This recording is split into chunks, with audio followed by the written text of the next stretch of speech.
Nama aku Amir. Ini kisahku sebelum aku berhijrah menjadi lebih baik. Saksikan.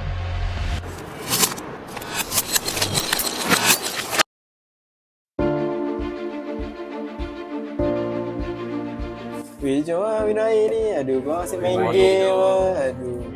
Minum lah. Aduh, nak bagi lalai sikit ni. Aku nak main game. Aduh, siapa pula call aku ni? Mampus. Belah lah nak pergi ke? Kau main best ni. Nanti betul. Tunggu. Oh Allah, ada juga orang call lagi ni. Aduh, malasnya aku. Kejap aku angkat call sekejap. Aku angkat call. Rabut lah aku tangan pusing kan ni. Aduh. Hello. Aduh, Mak nak apa? Kejap lah, orang tengah main game ni. Ambil tengah main game ni. Kau tak apa dengan kawan ni. Tengah lepak sama-sama ni. Mak sibuk-sibuk pun nanti kejap. Susah Mak nak main game pun. Aduh. Nanti Amir kau balik lah. Tak tahu tengok nanti esok tu nanti dah. Tak apa. Okay, bye. Oh, aduh, kacau betul lah. Oh, kenapa tu? Aduh, mak tu kau lah. Mak pukul sibuk betul lah. Tengah jom tak apa. Jom sambung. Kita nak menang dah tadi. Shoot tu lah. Kacau, aduh. Penat tu.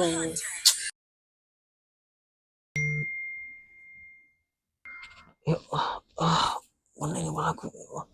Ya betul.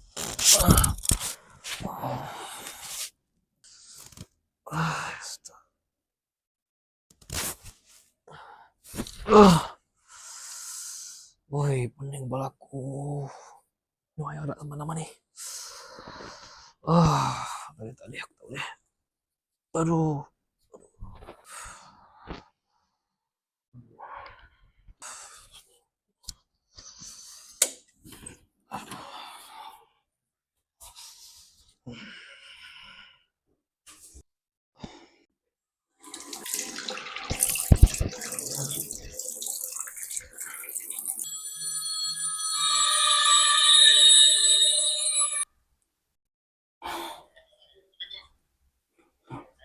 Ya. Balik, Mek. Mak kau ni dah meninggal, Mek. Hah? Kenapa ni tadi mak kau ni suruh meninggal? Tak tengok. Saya mak kau ni. Istirahat.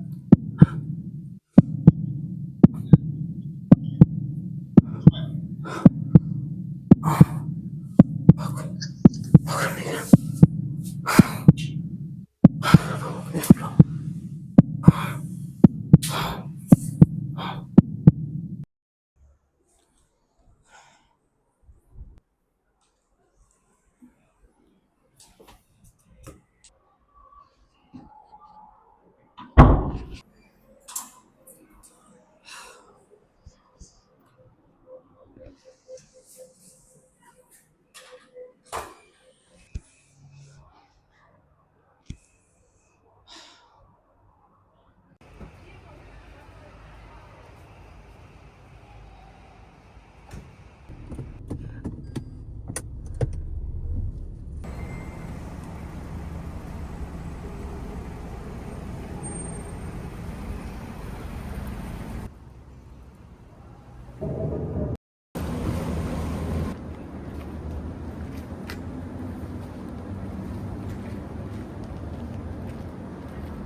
Amir, baru nak balik. Apa nak jadi dengan kau ni? Mak kau dah mati baru nak balik? Teruk betul lah kat bandar sekarang ni. Apa nak jadilah. Ayah, Amir minta maaf. Amir banyak salah. Amir tahu Amir lambat balik ke kampung untuk berjumpa dengan Mak. Mak dah pergi, Amir minta maaf sangat-sangat, Abah. Amir banyak salah dengan ayah, dengan Mak, dengan Syuk. Amir minta maaf sangat. Amir tak sempat nak jumpa dengan Mak sebelum Mak pergi.